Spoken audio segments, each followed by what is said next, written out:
Good morning, teachers and my dear friends. Today I talk about birds and insects. Birds are very beautiful. They are parrot, pigeon, owl, peacock, crow, penguin. Birds love to fly in the sky. Birds have wings to fly. Birds make nest in the tree. Birds lay eggs in the nest.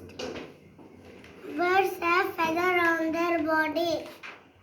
Insects are kind of animals. They are ants, spider, caterpillar, butterfly, cockroach, honeybee. Insects have 6 legs and 2 antennae. Insects do not have back body parts. Insects have 3 body parts. They are head, thorax, abdomen. Insects are harmful